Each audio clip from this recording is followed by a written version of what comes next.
Hello, what is up mga mom, sir, ma'am? Ako po si Ralph C. Fry, isang visual artist from Manila. And today we are going to customize the YOLO Park X Hasbro Optimus Primal.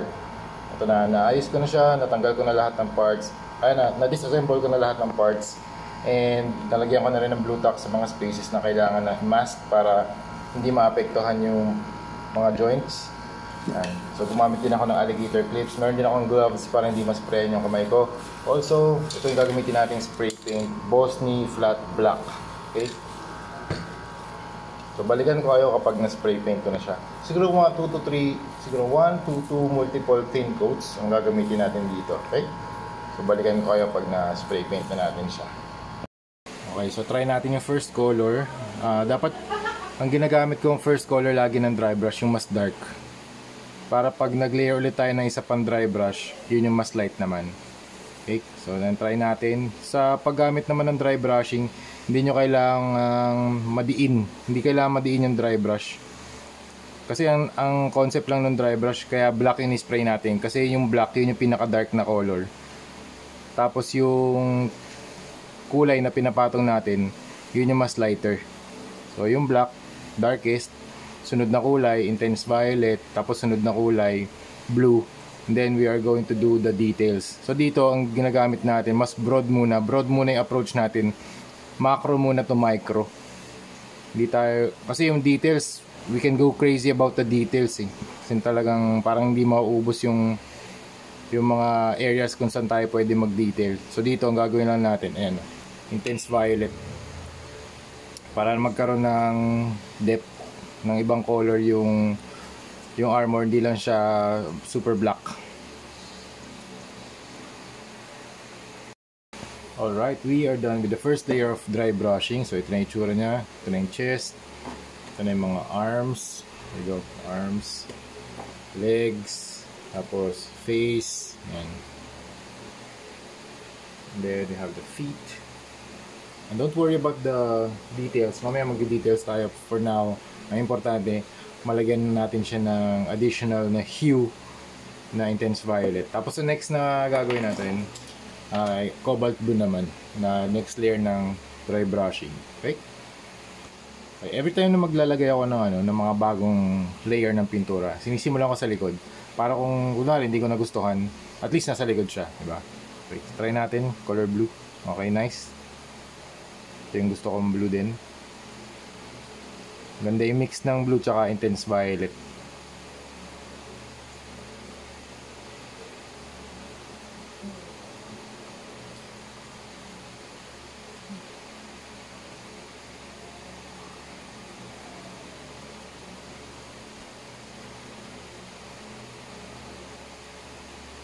Pwede yung movement ng brush nyo pa iba-iba para tamaan yung lahat ng edges.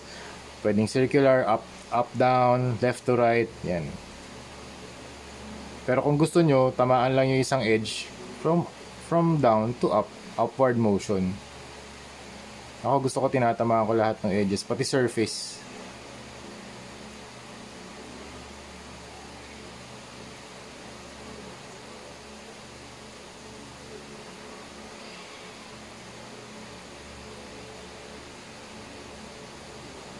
Yan, so ganyan na siya. Bluish violet na.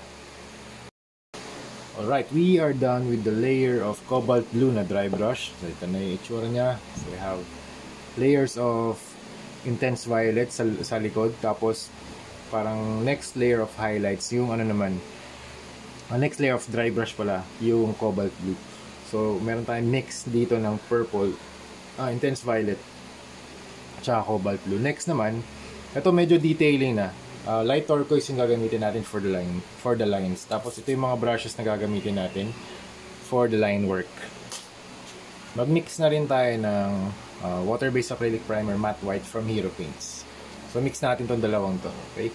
Hero Paints tsaka Armored Komodo. Okay, ang tactic na gagawin natin dito, ang strategy na gagawin natin dito, yung outer lines, outer edges muna yung gagawin natin before we dive in dun sa details. So start tayo rito sa maybe here. Ayan, lahat ng edges gagawin natin.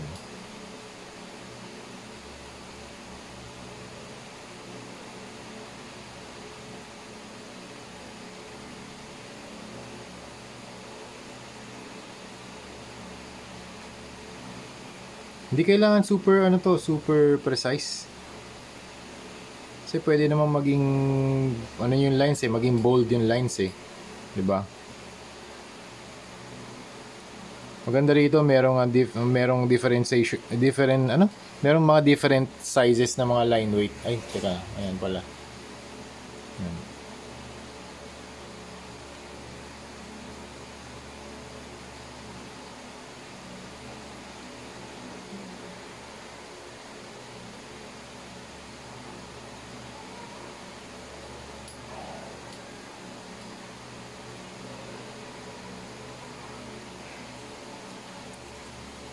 Yan. Medyo kailangan i-load up nyo talaga yung brush nyo dito kasi marami kayo lalagyan ng mga non-line art. So usually yung pinky naka-lean dito sa material. Tapos hawak ko ng left hand yung piece. Mas maganda nga kung stable siya nakalagay dito eh. Pero for the sake of the video, yan, ganito siya. Tapos dahan-dahan lang. Take your time, tapos yan, detail lang.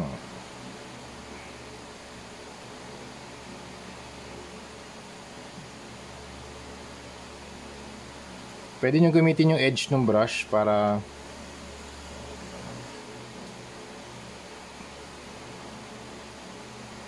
dumaplis lang dun sa ano, dun sa edge din ng ano, parang edge to edge technique din dito. Ayan o. Ayan. Ayan, ganyan. Gagawin natin to sa lahat ng, actually, sige, try na natin to dito sa loob. Dito naman, sa mga hairs. So, kunwari, meron na siyang mga buhok dito, yung mga lines. Pwede natin gawin yan. Ang gusto ko dito sa brush na to kasi, nagbabago yung line weight niya. Yan, pwedeng manipis. Yan.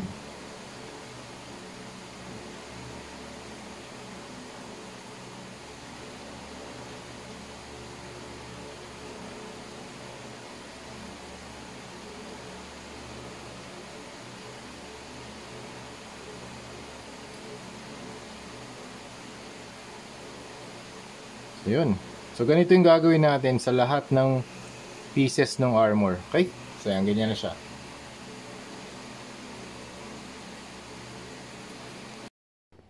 Okay. Another technique na we can apply kapag nandito na tayo sa mas detailed na part ay we can do some dry brushing technique like this.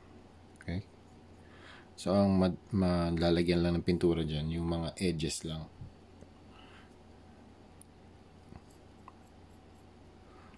Yan. Hindi naman kailangan super clean talaga na ano eh, na mga hologram na line. So, yun yung gusto kong gawin. Hindi siya super clean talaga. Yan. So, pagdating sa mga mechanism, you can do dry brushing para lang malagyan yung mga edges. Yan.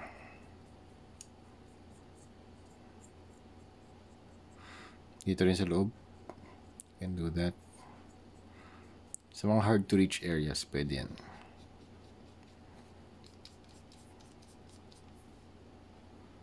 Dito rin sa mga circles. Pero pagdating dito, you can do yung dito sa mga areas na to. You can do yung normal technique natin na ano. Yung outside muna. Ayan. Tapos saka natin gagawin yung inside. Meron din pala akong na-discover lang din kanina. Pwede rin pala i-dry brush yung mga panels. Something like this. So, kunwari, nalagay na natin to. Yan. Teka, meron pa palang line dito. Yan. Pwede tayo mag-dry brush dito sa panel na to para lang magkaroon ng additional depth. Yan.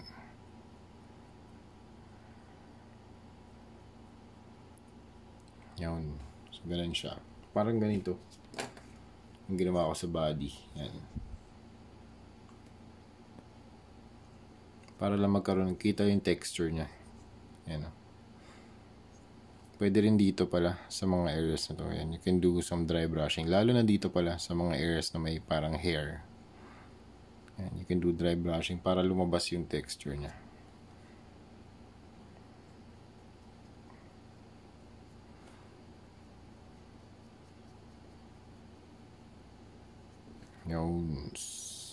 Yan. Dito rin. Ayan sa likod.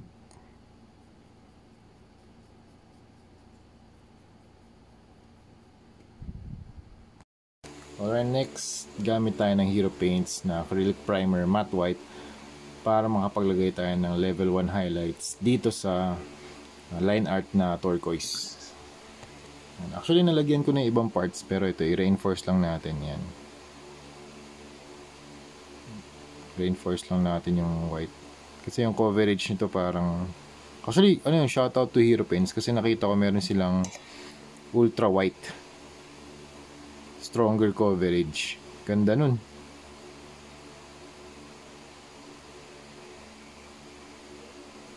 Yan. Pwede nyong... Usually, yung nilalagyan ko ng white, yung mga corners. Kasi doon nagmi-meet yung ano. Doon nagmi-meet yung dalawang turquoise na lines. Yan. Okay, next for the detailing naman, pwede tayong mag-add ng lime green mixed with white para magkaroon tayo ng additional warmth ng color. Ito lime green medyo ano siya, mix siya ng cool color tsaka warm color kasi yellow at tsaka green na parang yellow green siya eh. So pag nahalo siya with blues, parang siya yung warm na tone. So yan, nilalagay ko yan sa mga screws, sa mga bolts. Yan, dito sa harap. Yan, nilagyan ko rin ng ano yan, ng lime green. Yan. Pwede nyo i-mix yung white para mas ano pa, mas bright pa yung lime green niya dito. Pwede rin sa loob. Yan. Actually, dito sa back, nag-apply din ako. Yan. So, ang purpose nito para mas makita yung iba't ibang detail ng armor. Yan. Kasi iba maliliit na talaga eh. Ibang parts maliliit na. Para lang lumitaw yung konting details niya. Hindi lang siya isang kulay na monotonous blue at saka turquoise. Yan. Okay. Naalis yung finished product natin. Yung last step na gagawin na lang natin dito ay mag-apply na lang tayo ng top coat. Ang top coat na gagamitin natin ay Bosny Flat Clear. Okay? So yun, balikan ko kayo kapag na-apply ko na yung Bosny Flat Clear na top coat. Okay? So yun mga ma'am sir, we are done with the custom na Optimus Primal from YOLO Park. Super nice ng gawa ni YOLO Park dito sa Optimus Primal AMK series 20cm model kit. So ito na yung natin, final product. Na-sprayan ko na to ng top coat na Bosny Flat Clear. So yun, recap lang natin. Ito yung head, you have the chest, tapos you have the shoulders, tapos armor, gauntlet, tapos we have the swords, the weapons, tapos dito yung kanyang ab section, crotch, tapos you have sa articulation wala namang nabago sa articulation. Medyo mas nag-tighten lang yung ibang parts like dito. Kaya kapag mag-articulate tayo ng mga ganitong klaseng customizations, let's be very careful on handling these kinds of customs kasi talagang di natin maiiwasan may mga paint rub na mangyayari. Okay? Kasi ginagalaw natin. Ngayon kung ganito lang siya, minimal yung paint rub. Kumbaga minimal to no chance at all yung paint rub. Pero kung nalalaro talaga natin, yan, katulad nito, yan. Itong part na to medyo maluwag naman eh. So hindi siya, kumbaga hindi tumatama yung joint. So wala masyadong paint rub dito. Yan.